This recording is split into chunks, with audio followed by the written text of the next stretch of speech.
శాంతి. ఓ శాంతి. ఓ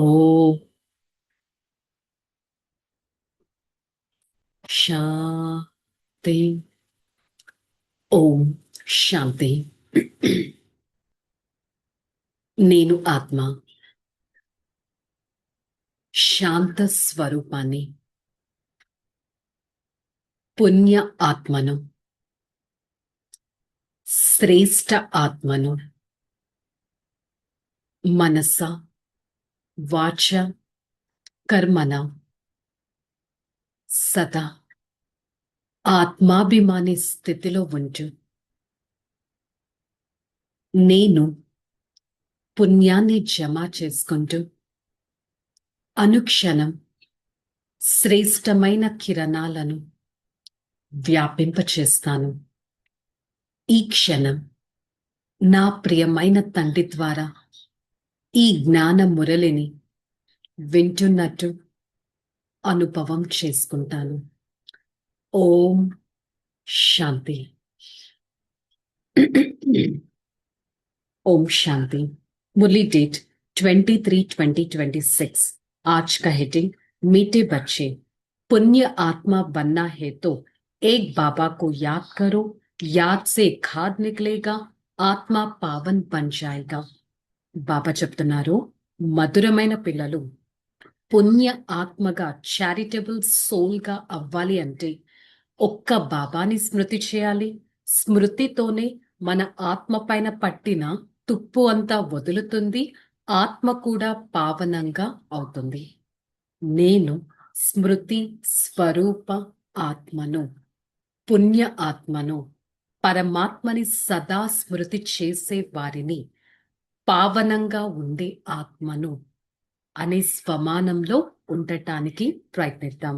ప్రశ్న, कौन सी स्मृति रहे कभी भी किसी बात में मूंझ नहीं सकता. ఏ స్మృతి ఉంటే ఏ విషయాల్లో ఎప్పుడూ సంశయంలో పడరు. డ్రామాకి బనీ బనాయి బన్ రही अब कुछ भी बनते नहीं, यह अनादि ड्रामा चलता रहता, इसमें किसी बात में मूंझने की दरकार नहीं. कई बच्चे कहते पता नहीं हमारा अंतिम 84वां जन्म है ही नहीं, मूंझ जाते हैं. बाबा कहते हैं मूंझो नहीं, మనిషి సే దేవత बनने का పురుషార్థ కరో. మరి ఇది ఆల్రెడీ తయారైపోయిన డ్రామా మళ్ళీ అలాగే రిపీట్ అవుతుంది. కొత్తగా తయారు చేయడానికి ఏమీ లేదు, కొత్తగా చేంజెస్ చేయడానికి ఏమీ లేదు. ఈ బేసిక్ పాయింట్ గుర్తుపెట్టుకోండి. ఏ విషయంలో కూడా మీరు సంశయంలో పడరు. కొంతమంది పిల్లలు భావిస్తారు, నిజంగా ఇది అంతిమ జన్మేనా, నిజంగా 84 జన్మలు తీసుకుంటామా అని సంశయంలో పడిపోతారు. మనిషి నుంచి దేవతగా అయ్యే పురుషార్థం చేయాల్సిందే. డ్రామా కళ్యాణకారి, పురుషార్థం చేయాల్సిందే. Nothing new. ఏం జరిగినా నేను వెల్కమ్ చేస్తాను అనే ఈ విధంగా మన ఈ బుద్ధిని మోల్డ్ చేసుకోవడానికి ట్రై చేద్దాం. బచ్చం కో ఓం శాంతి కా అద్దుతో పతాహి. మరి బాబా ఓం శాంతి అని చెప్తున్నారు. పిల్లలకి ఓం శాంతి యొక్క అర్థమైతే తెలుసు. నేను ఆత్మ, నా స్వధర్మం శాంతి. నేను ఆత్మ, శాంతి స్వరూపాన్ని. నేను ఆత్మ, శాంతి ధామపు నివాసిని. ఇది పక్కాగా చేసుకోవాలి. నేను శివ్ బాబా స్మృతితో సదా శాంత చిత్త ఆత్మగా ఉంటాను. మరి బాబా యొక్క రథం బ్రహ్మ బాబా, అలాగే నా ఆత్మ యొక్క రథం కూడా ఈ శరీరం.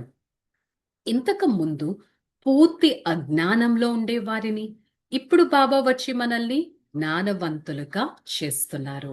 మన తండ్రి శివ. మరి శివ అనగానే, డ్రామా గురించి చెప్పగానే చాలా మంది సంశయంలో పడిపోతారు. వాస్తవంగా శివ అంటే ఏంటో ఒక మనిషి పేరు కాదు.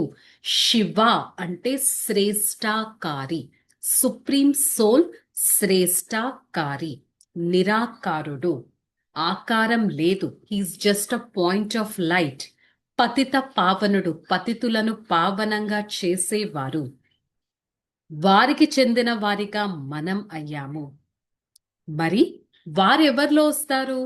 బ్రహ్మ యొక్క తనువులోకి వచ్చి ప్రత్యక్షం అవుతారు. మరి భారతవాసీలకి ఇప్పుడు తెలుసు, లక్ష్మీ నారాయణల రాజ్యం ఒకప్పుడు ఉండేది. ఆది సనాతన దేవి దేవత ధర్మం ఉండేది. స్వర్గవాసిగా ఉండేవాళ్ళం. 5000 సంవత్సరాల క్రితం సతో ప్రధానంగా ఉండేవాళ్ళం. ఇప్పుడు నేను ఆత్మ పునర్జన్మలు తీసుకోవలసి వచ్చింది. మరి బాబా ఈ విషయాన్ని ఎంత సీదాగా అర్థం చేయిస్తారు. ఆ జయంతి మనాతే హే. మరి ఇప్పుడు శివ జయంతిని ఏ జయంతి జరుపుకుంటారు? 90th, అంటే 2026 లో 90th శివ జయంతి అంటారు. అంటే భగవంతుడు బ్రహ్మలోకి పదారమని అయ్యి 90 సంవత్సరాలు అయ్యింది. అందుకే దీన్ని త్రిమూర్తి శివ జయంతి, అంటే బ్రహ్మ యొక్క జయంతి. అంటే ఏంటి? బ్రహ్మ అంటే ఒక కొత్త నేచర్ ని మనం తెలుసుకున్నాం. ఒక కొత్త వారిని మనం తెలుసుకున్నాం. ఇంతకు ముందు అతను దాదా లేఖరాజ్, కానీ ఎప్పుడైతే తను ఒక ఇన్స్ట్రుమెంట్ గా అయ్యారో బ్రహ్మ అని చెప్పడం జరిగింది. మరి ఇప్పుడు మనం బ్రాహ్మణ వంశావళిలం. బాబా స్మృతితో నేను ఆత్మ, నా ఆత్మలో పట్టిన మలినాన్ని వదులుతుంటాను. బాబా స్మృతితో వారసత్వాన్ని తీసుకుంటాను. మరి అనుక్షణం ఇప్పుడు నేను దేవీ దేవతా ధర్మానికి చెందిన వారిని. 84 జన్మలు తీసుకుంటూ పతితంగా అయిపోయాను. ఒకప్పుడు రావణుడి మతం పైన నడిచే వారిని, ఇప్పుడు ఈశ్వర్య మతం పైన నడుస్తున్నాను. విశ్వానికి యజమానిగా అవుతున్నాను. ఈ విషయాలను మనం తెలుసుకుంటాం. కల్ప క్రితం ఎవరైతే ఈ విధంగా తయారయ్యారో మళ్ళీ అలాగే తయారవుతారు. Nothing new. డ్రామాలో ఏది కొత్తది కాదు. ఇప్పుడు మనం తెలుసుకున్నాం, భారతవాసీలు 84 జన్మలు తీసుకుంటారు. మొట్టమొదట ఫస్ట్ బర్త్ 16 కళలతో సంపూర్ణంగా ఉండేది. తర్వాత రాజా, రాణి, ప్రజ, నౌకర్, చాకర్ ప్రతి ఒక్కరూ తయారైపోయారు. సూర్యవంశీ రాజధానిలో పాత్రను చేశారు. తర్వాత చంద్రవంశీ రాజధానిలోకి వచ్చేశారు. మరి ఇప్పుడు మనం 63 జన్మలు, సత్య త్రేతాయుగాలు తీసేస్తే 63 జన్మలు తీసుకుంటాం. మొత్తం 84 births. 21 births plus 63 births is equal to 84 births. మరి మిగతా ధర్మం వారంతా తర్వాత వచ్చారు. మొదటిలో అయితే మిగతా ధర్మం వారు రాలేరు. గురునానక్ కూడా వచ్చి, అంటే ఫస్ట్ నుంచి తీసుకుంటే త్రేతాయుగం, ద్వాపర యుగం నుంచి తీసుకుంటే 5000 సంవత్సరాల తర్వాత వచ్చారు. వారు కూడా 12, 14 శుద్ధమైన జన్మలు తీసుకున్నారు.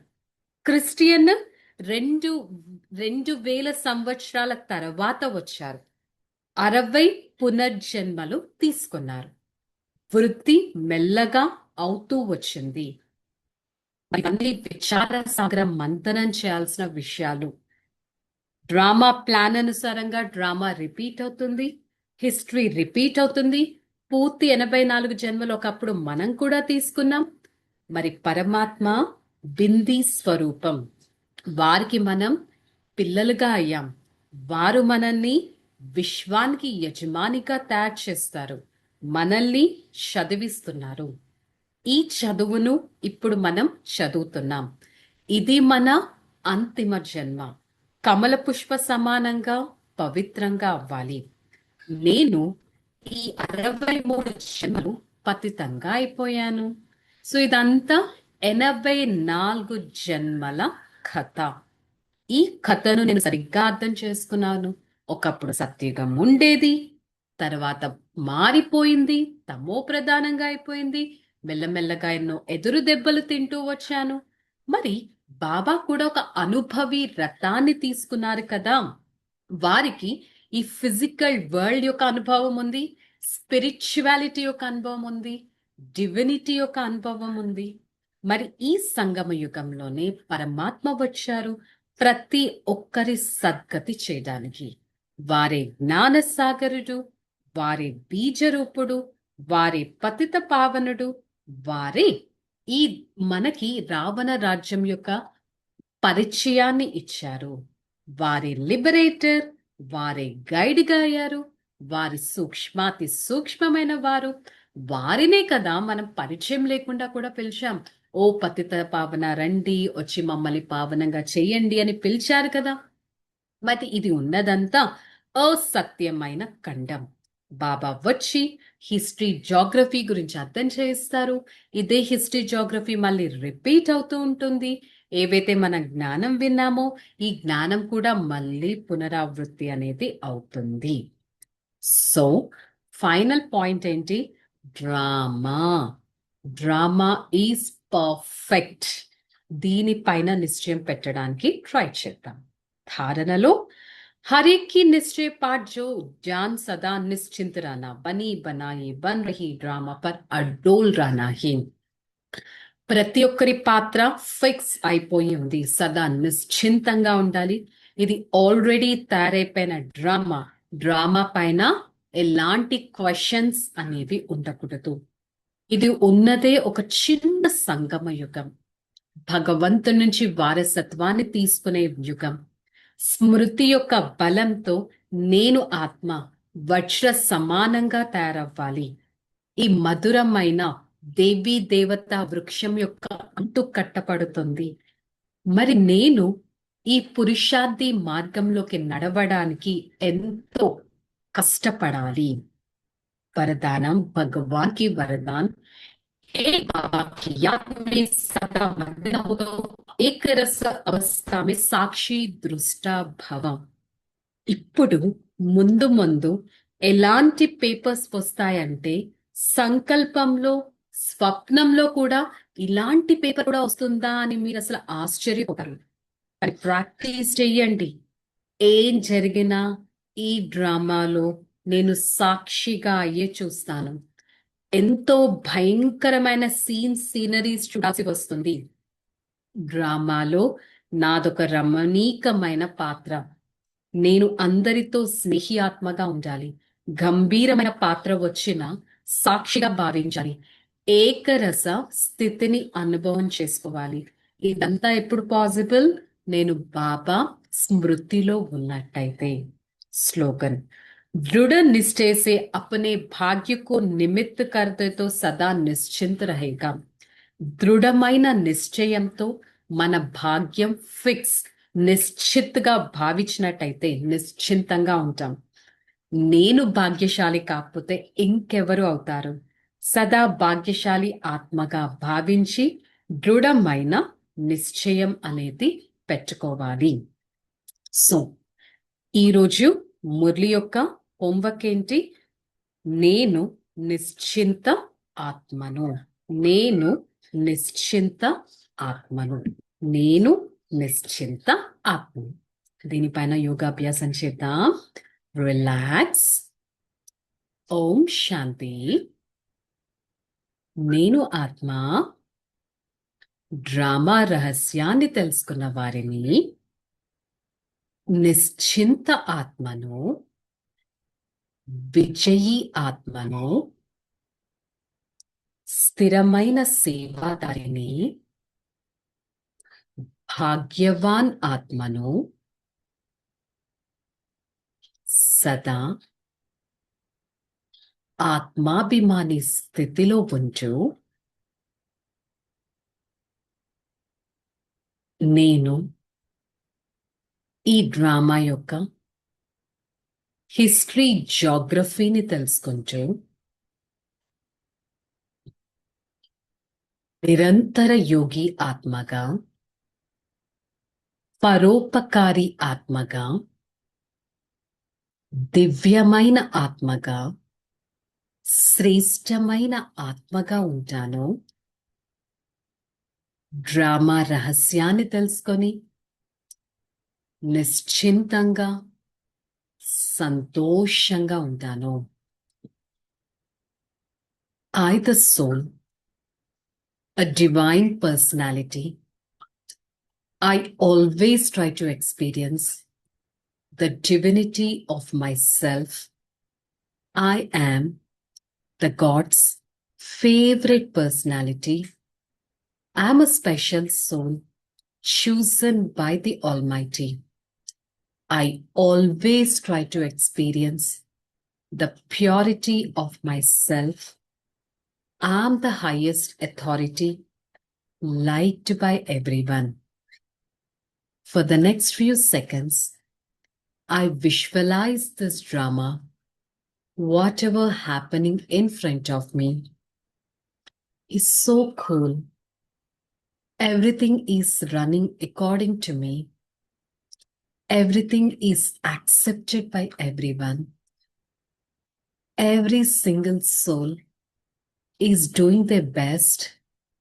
I, the soul, accepting the nature of every single personality.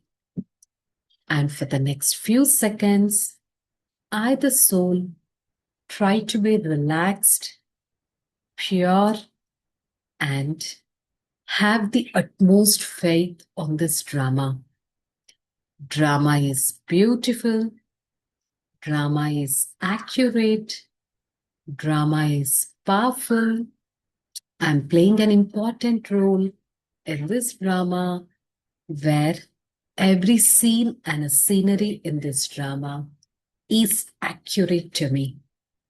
Hey, Father, thank you so much for showing me a path to be the highest authority of the Supreme Father. I always try to follow the path of the Supreme Father and be a world benefactor. Om Shanti, Shanti, Shanti.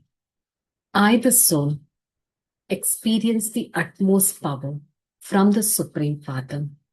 Spread the Father's power to my soul, to every part of this body, and with the God's power, I am going to experience a highest inheritance. Om Shanti.